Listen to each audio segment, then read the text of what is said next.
Praise the lord. Good morning. ప్రభువైన యేసుక్రీస్తు శుభనామంలో మీ అందరికీ వందనములు. చిన్న ప్రార్థనతో ఈరోజు దేవుని వాగ్దానాన్ని స్వతంత్రించుకుందామా? ప్రేమ నమ్మకము కలిగిన మా ప్రియ పరలోకమందున తండ్రి, నీ ఘనమైన శ్రేష్టమైన నామాన్ని బట్టి ఉదయకాల సమయంలో మీకు వందనాలు చెల్లిస్తున్నామయ్యా. మరొక దినాన్ని మా జీవితాల్లో ఇచ్చారు తండ్రి, అందుని బట్టి వందనాలు. ఈ దినమంతటి కొరకు మమ్మల్ని సిద్ధపరచండి. నీ విలువైన మాటల చేత ఒక్కొక్కరితో మాట్లాడి మమ్మల్ని దర్శించి బలపరిచి ఆదరించమని యేసునామములో ప్రార్థిస్తున్నాము తండ్రి, ఆమేన్. ఈరోజు దేవుని వాగ్దానము కీర్తనల గ్రంథము 77వ అధ్యాయం 11వ వచనం. యెహోవా చేసిన కార్యములను, పూర్వము జరిగిన నీ ఆశ్చర్య కార్యములను నేను మనసునకు తెచ్చుకుందును. Psalms chapter 77 verse 11.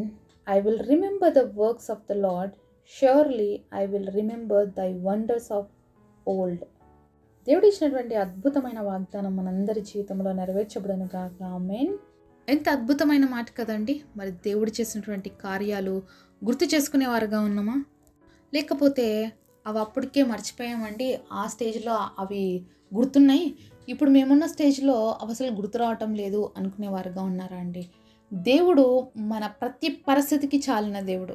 ఒకప్పుడు మనం ఏ స్థితిలో ఉన్నా కూడా ఆ స్థితిలో మనకి సహాయం చేసి మన పట్ల అనేకమైన అద్భుతాలు చేసి నిలబెట్టి ఈరోజు ఇంత ఉన్నతమైన స్థితిని ఇచ్చాడు. ఈరోజు దేవుడు మన జీవితంలో మునుపటి కంటే కూడా అద్భుతమైన ఆశ్చర్య కార్యాలు మన జీవితంలో జరిగించాలి, అవి నేను చూడాలని ఆశపడితే మొదటిగా నువ్వు ఏం చేయాలి తెలుసా? దేవుడు పూర్వం జరిగించిన ఆశ్చర్య కార్యాలు ఒక్కసారి నీ మనసుకు తెచ్చుకోమని దేవుడు మాట్లాడుతూ ఉన్నాడు. ఒకసారి మనము మరి 2 సమూయేలు 7వ అధ్యాయంలో మరి దావీదు చేసిన ప్రార్థన ఉందండి. దావీదు లాంటి ప్రార్థన మనం చేయగలిగితే నిజంగా దేవుని యొక్క అద్భుతాలు మన జీవితంలో కూడా మనం రిసీవ్ చేసుకుంటాం. ఒకసారి ఇది 7వ అధ్యాయం 18వ వచనంలో చూసినట్లయితే, దావీదు రాజు లోపలికి ప్రవేశించి యెహోవా సన్నిధిని కూర్చుండి ఇలాగ మనవి చేశాను, నా ప్రభువా యెహోవా, ఇంతగా నీవు నన్ను హెచ్చించుటకు నేనెంతటి వాడను, నా కుటుంబము ఏ పాటిది, ఇంత హెచ్చుగా చేసినదంతయు నీ దృష్టికి కొంచెమై మానవుల పద్ధతిని బట్టి బహుకాలము జరిగిన తర్వాత నీ దాసుడనైన నా సంతానమునకు కలగబోవు దానిని గురించి నువ్వు సెలవిచ్చి ఉన్నావు. యెహోవా నా ప్రభువా, దావీదు అను నేను ఇక నీతో ఏమి చెప్పుకుందును? మరి ఇక్కడ దావీదు మహారాజు దేవుడి సన్నిధిలో ప్రార్థన చేస్తున్నాడు, ప్రభువా నేను ఏ పాటి వాడను నన్ను ఇంత హెచ్చించడానికి, నా కుటుంబం ఏ పాటిది నువ్వు నన్ను జ్ఞాపకం చేసుకోవడానికి అని చెప్పి మొరపెడుతూ ఉన్నాడు. ఎందుకంటే దావీదుకు తెలుసు తను ఎవరు, తను ఏంటి, వాళ్ళు అలాంటి స్థితిలో నుంచి దేవుడు తనను ఎంతగా హెచ్చించాడు అనేది. ఒక రాజుగా ఉన్నప్పటికీ కూడా తన పూర్వపు స్థితిని ఎప్పుడు కూడా దావీదు మర్చిపోలేదండి. ఇది చాలా అవసరం. మరి దావీదు జీవితంలో ఒక గొప్ప రాజుగా ఉండడానికి, తరతరములకు ఆశీర్వాదకరంగా మారడానికి, అలాగే దేవుని హృదయానుసారుడుగా ఉండడానికి రీజన్ ఏంటంటే దేవుడి సన్నిధిలో ఎప్పుడు అణిగి మణిగి, అలాగే ఎంత హెచ్చించబడుతున్నప్పుడు కూడా అంత తగ్గించుకొని తన పూర్వకాలంలో దేవుడు ఏవేదైతే తన జీవితంలో చేశాడో వాటిని మర్చిపోకుండా నిరంతరం దేవుని స్తుతించేవాడుగా కీర్తించేవాడుగా ఉన్నాడు. కాబట్టే దావీదు అంత గొప్ప రాజుగా ఉన్నాడు. అంతేకాకుండా యేసుక్రీస్తు ప్రభువారిని కూడా దావీదు కుమారుడా అనగలిగారంటే ఆలోచించండి, అంతగా దేవుడి సన్నిధిలో విధేయుడిగా జీవించాడు. మరెంతో గొప్ప వ్యక్తిత్వం కలిగినటువంటి దావీదు దేవుడికి మందిరం కట్టించాలని అనుకున్నప్పుడు నాతాను ప్రవక్త అంటాడు, సరే నీకు చేయాలనుకున్నదంతా చెయ్యని. కానీ ఆ రోజు రాత్రి దేవుడు నాతాను ప్రవక్తతో మాట్లాడతాడు, దావీదు మందిరం కట్టడానికి వీల్లేదు, అతడు ఎంతో మందిని చంపాడు, రక్తం ఒలికించాడు, కాబట్టి తన కుమారుడైనటువంటి సొలొమోను మరి నాకు మందిరం కట్టిస్తాడని చెప్పి దేవుడు చెప్పినప్పుడు, ఆ మాటలు దావీదు చెప్పినప్పుడు ఎంతో కృతజ్ఞతతో హృదయం నింపబడి చెప్తున్నాడు, అయ్యా నేను ఏ పాటి వాడని, నా కుటుంబం ఏ పాటి, నువ్వు మమ్మల్ని జ్ఞాపకం చేసుకోవడానికి ఇంతగా హెచ్చించడానికి అని చెప్పి దేవుడి సన్నిధిలో కన్నీటితో ప్రార్థన చేస్తూ ఉన్నాడండి. ఏ రోజైనా మనం ఈ విధంగా కృతజ్ఞత కలిగి దేవుడి సన్నిధిలో ప్రార్థించేవారుగా ఉన్నామా? ఈరోజు దేవుడు ఏదో ఇయ్యలేదు, ఈరోజు ఏదో చెయ్యలేదని బాధపడుతున్నాం. ఒకప్పుడు మన స్థితి ఏంటి అనేది ఎప్పుడు మర్చిపోకూడదండి.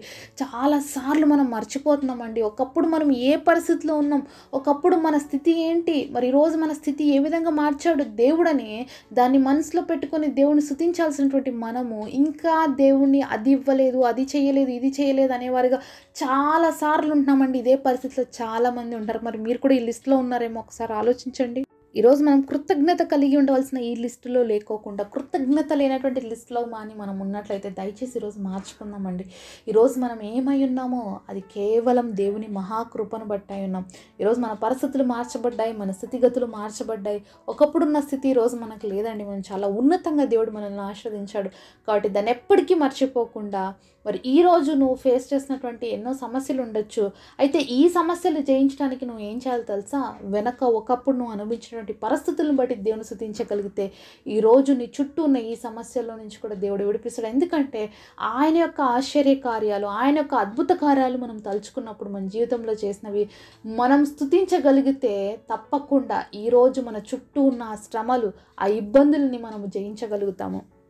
దేవుని స్తుతించడం అనేది మన పరిస్థితుల్ని మారుస్తుందండి. దేవుణ్ణి సొనగడం అనేది మన పరిస్థితుల్ని దిగజారుస్తుంది. కాబట్టి స్తుతించడం నేర్చుకోవాలి, దేవుని కీర్తించడం నేర్చుకోవాలి, దేవుని ఘనపరచడం నేర్చుకోవాలి.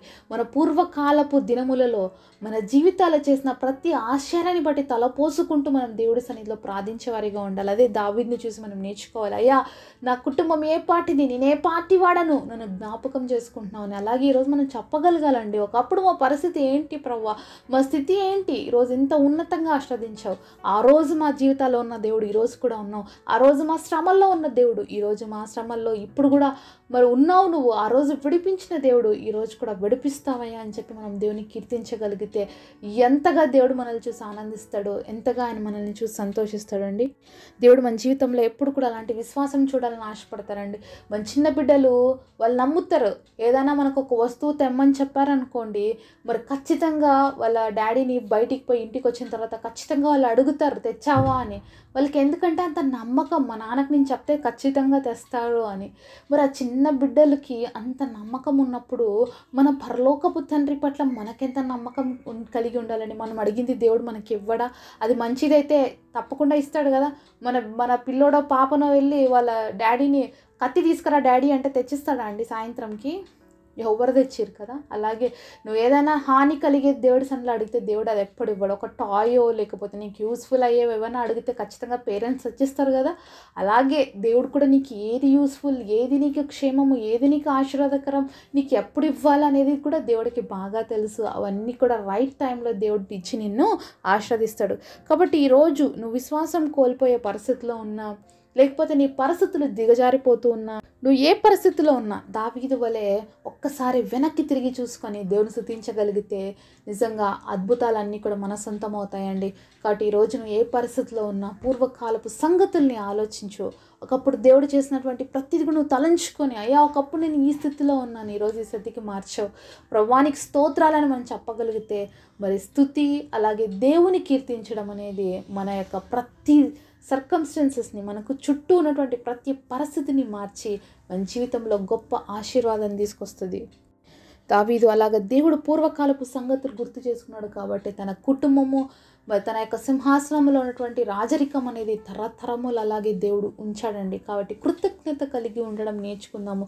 కృతజ్ఞతతో కలిగి జీవిస్తే దేవుడికి చాలా ఇష్టం అండి. ఎందుకంటే మరి ఎప్పుడైతే మనం ఆయన మేలులు తలపోసుకుంటూ ఆయన స్తుతిస్తామో మన యొక్క జ్ఞాపకాల్లో, మన ఆలోచనలో ఎవరు ఉంటారంటే దేవుడు ఉంటాడు. దేవుడు కోరుకునేది అది ఎప్పుడు కూడా మనం ఆయనతో ఉండాలని, నిరంతరం ఆయన సహవాసం చేయాలని దేవుడు మనల్ని ఎప్పుడు ఆశిస్తాడండి. మనల్ని సృష్టించుకునిందే అందుకు మనం దేవుడితో ఉండాలని. కాబట్టి ఆయన కీర్తిస్తున్నప్పుడు, ఆయన స్తుతిస్తున్నప్పుడు, ఆయన్ని మహిమపరుస్తున్నప్పుడు ఆయనతో మన సహవాసం అనేది కొనసాగుతుంది. కాబట్టి తప్పకుండా మన జీవితాల్లో ప్రతి ఆశీర్వాదాన్ని మనం పొందుకుంటాము, అలాగే ప్రతి దీవెనని స్వతంత్రించుకుంటాము. మరి ఈరోజు నీ పరిస్థితి ఏదైనా ఒక్కసారి వెనక్కి తిరిగి చూడు. దేవుడు ఆ రోజు నీ జీవితంలో ఎన్ని అద్భుతాలు చేశాడు, అంతకంటే రెట్టింపు అయినటువంటి ఆశీర్వాదాలు దేవుడు ఇవ్వడానికి సిద్ధంగా నిలబడి ఉన్నాడు. అయితే నువ్వు కృంగిపోవద్దు, నీ పరిస్థితులు చూసి నువ్వు నిరాశపడద్దు. అప్పుడు హెచ్చించిన దేవుడు ఇప్పుడు హెచ్చించలేడా? ఒకప్పుడు దీనస్థితిని చూసిన దేవుడు ఇప్పుడున్న స్థితిని చూడలేడా? ఈరోజు నువ్వు నష్టపోయినానని బాధపడుతున్నావేమో, ఆ నష్టంలో ఉన్నప్పుడు దేవుడు నిన్ను బయటికి తీసుకొచ్చి అద్భుతంగా ఆశీర్వదించిన దేవుడు ఈరోజు తిరిగి ఇచ్చి నిన్ను ఆశీర్వదించలేడా? చేస్తాడండి. నువ్వు నమ్మితే ఏ కార్యమైనా చేస్తాడు. దేవుడు నమ్ముకున్న బిడ్డలకి మేలు కలుగుటకే సమస్తము జరుగుతుంది. కాబట్టి ఈరోజు నువ్వు ఏ పరిస్థితిలో ఉన్నా మేలు కలగడానికే సమస్తము నీ జీవితంలో అనుమతించబడుతుందని విశ్వసించినట్లయితే అది నువ్వు దేవుని ప్రేమించే వ్యక్తివైతేనే ఈ వాగ్దానం నీకు వర్తిస్తుంది. కాబట్టి రోమా 8:28 అనేది దేవుని ప్రేమించే వారికి మరి ఏదైతే మరి మేలో వాళ్ళకి దేవుడు చేయడానికి ఎప్పుడు కూడా సిద్ధంగా ఉన్నాడు. కాబట్టి మేలు కోసమే వాళ్ళ జీవితాలు అన్నీ జరుగుతాయి. కాబట్టి నువ్వు నమ్మినట్లయితే, నువ్వు దేవుని ప్రేమించే వ్యక్తివైతే తప్పకుండా నీ జీవితంలో దేవుడు అద్భుతాన్ని చేయబోతూ ఉన్నాడు. కాబట్టి ఒకసారి దేవుడి సన్నిధిలో కూర్చొని నీ జీవితంలో చేసిన ప్రతి మేలును బట్టి దేవుని స్తుతించు. ఇప్పుడు జరగవలసిన కార్యాలన్నీ కూడా దేవుడే చేస్తాడు. అటు అద్భుతమైన కృప దేవుడు మనందరికీ దయచేయునుగాక. పరిశుద్ధుడైన తండ్రి, మీకు స్తుతులు స్తోత్రాలు ప్రభువా. ఈరోజు ఇచ్చిన ఈ గొప్ప వాగ్దానం మా అందరి జీవితంలో నెరవేర్చండి. దావీదు మహారాజు వలె మేము కూడా నిరంతరము తండ్రి మరి మా జీవితంలో చేసినటువంటి మేలులు తలపోసుకుంటూ నేను స్తుతించడానికి, నేను గర్వపరిచే హృదయాన్ని ఇవ్వండి. ఈరోజు ఎవరు ఏ పరిస్థితులు గుండా వెళ్తున్నారో, ఒకప్పుడున్న పరిస్థితిని మార్చి ఇంత అద్భుతమైన జీవితాన్ని ఇచ్చావు నేను మహిమపరుస్తూ ఇంకా అద్భుతమైన జీవితాన్ని పొందుకొని హెచ్చైన స్థితిలో ఉండి నేను మహిమపరిచే కృపనివ్వమని యేసు నామములో ప్రార్థిస్తున్నాము తండ్రి. ఆమేన్.